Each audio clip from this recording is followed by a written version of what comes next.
I'm going to talk through your non-exam assessment. This is your NEA. We refer to it as your coursework. It is in 3 different sections: your core technical principles, your specialist technical principles, and your design and make principles, very similar to your exam. When it breaks down into the tasks, you have to look at things like identifying and investigating design possibilities. So you're seeing what could you design. You do that in lots of different ways, talking to your client, do your research, you're analysing the task, you're looking at existing products, etc.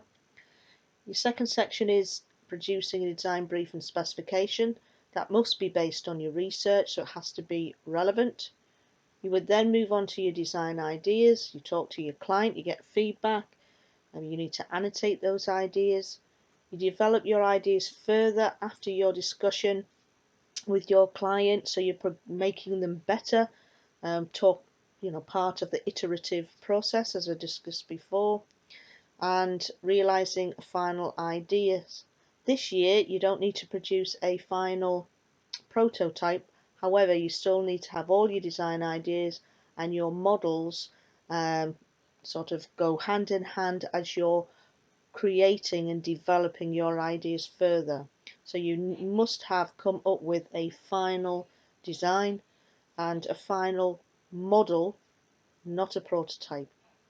You will need to analyze and evaluate throughout this process, to make sure that you are making a viable product.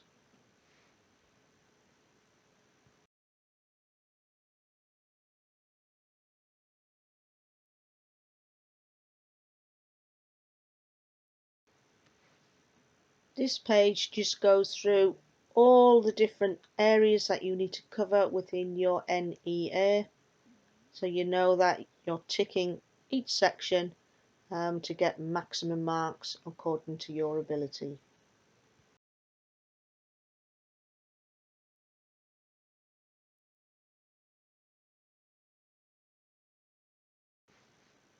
On my final slide, just to remind you where you can access example material for your coursework, guidance, and also videos. So on Google Classroom we have page by page of what you need to produce. You've got example work there, you have supporting material, student advice material attached to each page. Then we have the GCSE NEA guide. On there you have pages telling you what sort of things you need to investigate, how you can possibly set up your pages. And then finally on the right hand side there's a link for Bridge Academy.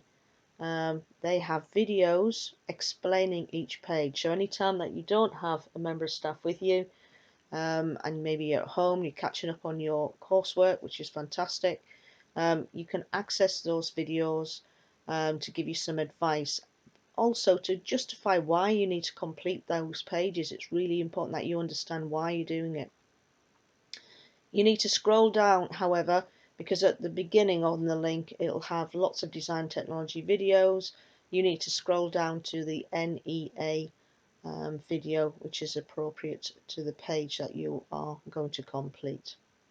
What I'd like to say is, well done so far, but you need to make sure that you are revising and completing work within the deadlines so that we finish work successfully.